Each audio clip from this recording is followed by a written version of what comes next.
When it comes to working with the Acorn carving kit, the main challenge you'll face is really just down to its small size, so it does require a bit of extra care. Check out my little video on safety when carving for more information.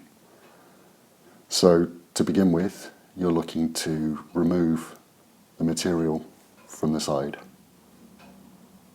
Bring the sides in until you catch up with the lines on the outside of the acorn. Once you've brought it in all the way down and you've met that line just on the outer edge of the cup, you're going to want to start with the knife a bit lower down and start cutting in to create the difference between the acorn itself and the cup. Do the same on this side, and then once you've brought it in all the way to the lines down either side, you can start carving away the shape at the top and bottom of the acorn and the cup. Once you've got it completely cut out, you'll want to start changing the levels of the different parts of the acorn and the cup. The most obvious area for this is that connection between the cup and the acorn itself. So what you'd want to do is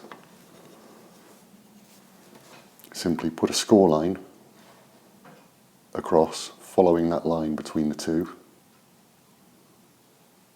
Go over it several times just to get a bit of depth, and then carefully slice away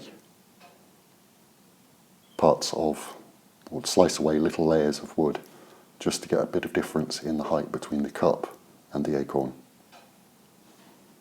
Once you've got a bit of difference in the height, you can start to shape the acorn itself by rounding down on either side and at the end.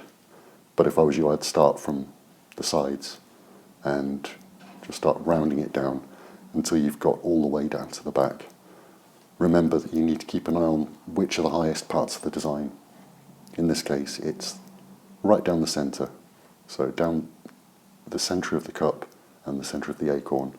There will be your highest spot, and there will be your highest spot.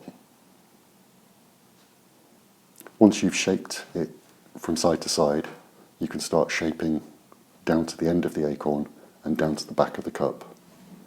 Do it exactly the same way, just shaving away layers until you've got the shape just as you want it.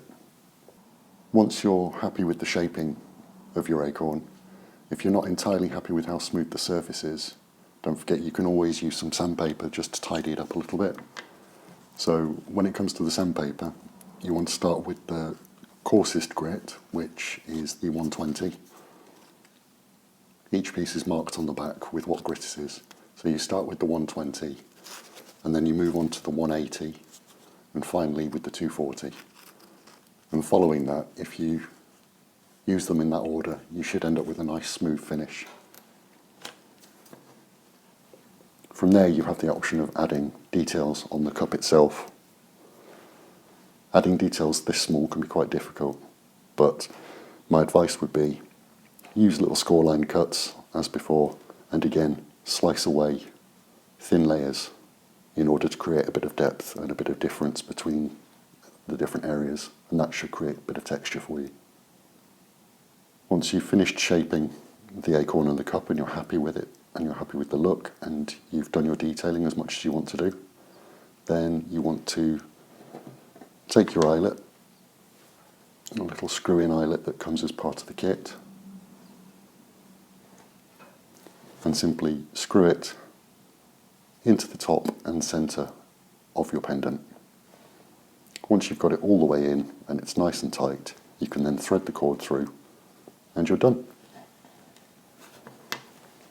Happy carving.